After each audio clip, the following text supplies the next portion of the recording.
Apakah Anda pernah difitnah orang? Jawabannya pasti pernah. Berapa kali? Berkali-kali. Ya, mungkin ada yang fitnah kecil, hal-hal kecil, ada yang fitnah yang besar bahkan. Ada dua hal yang bisa kita lakukan.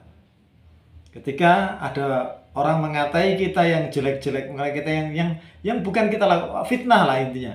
Sesuatu yang tidak kita lakukan tapi orang itu salah paham, entah dapat informasi dari mana, dia menjelek-jelekan kita, dia menyebarkan kejelekan kita. Ada dua hal. Ada dua langkah, ada dua cara yang bisa kita lakukan dan mungkin biasa dilakukan orang-orang. Dan kelas kita akan terlihat dengan sikap apa ya, dengan pilihan langkah apa yang kita lakukan.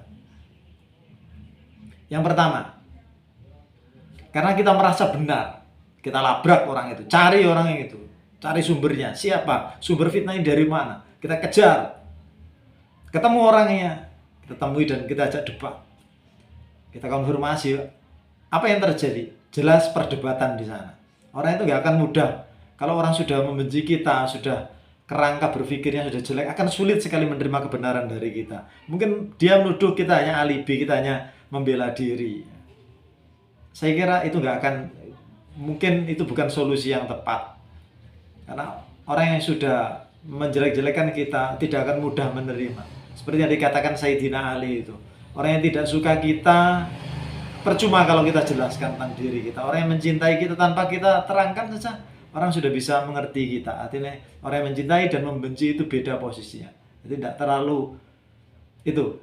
Ada kasus kan, ada artis kan, artis kemudian ada hater, ada yang membenci, menfitnahnya. Nah, orang tuanya melabrak artis itu, ingin membersihkan nama baik anaknya atau membela anaknya. Apa yang terjadi di masyarakat? Malah dibully. Artinya artis dan orang tuanya malah dibully, jadi bulan-bulanan sekarang malah.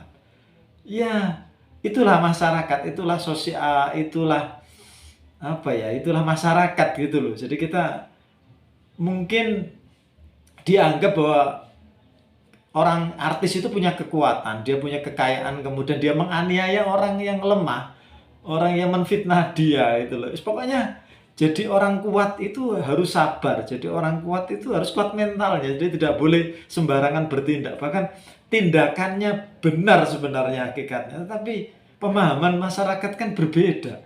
Malah orang yang melabrak gara-gara membela anaknya menjadi bulan-bulanan citizen Indonesia ini kan. Itu contoh lah ya, sama seperti kehidupan kita. Kalau kita ladeni orang yang memfitnah kita, kita akan belepotan, kita akan jembret, campur baur, ya, ya.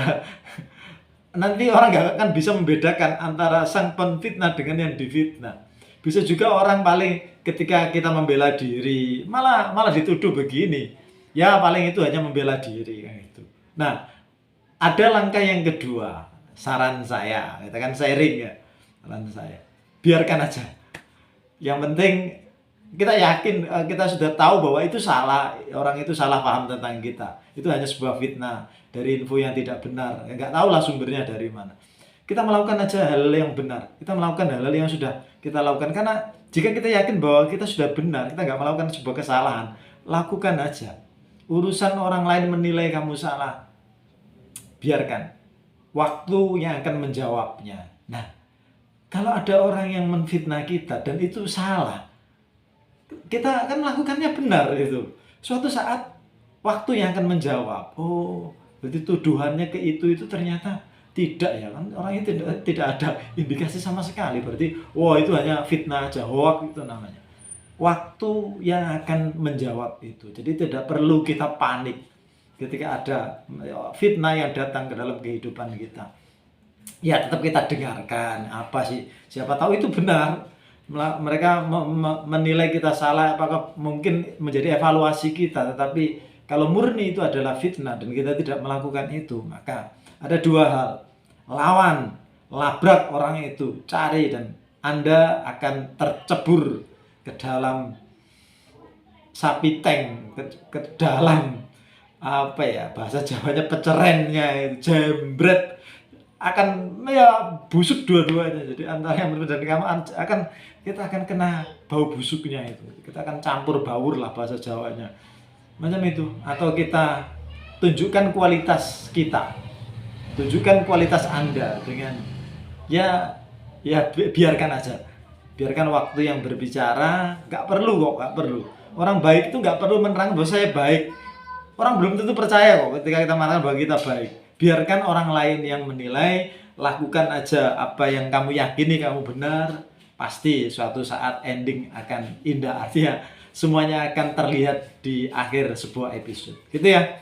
Jadi yang sedang difitnah orang, yang sedang dikatai, jangan ikuti nafsu mereka, jangan ikuti pertempuran atau api yang sedang disulut itu, karena nanti masyarakat nggak akan bisa membedakan mana yang kualitas rendah dan mana yang kualitasnya baik. Yuk hidup berkualitas dengan tidak gampang-gampang merespon hal-hal yang terjadi dalam hidup kita. Yang penting kita yakin kita sudah melakukan yang benar, lakukan aja.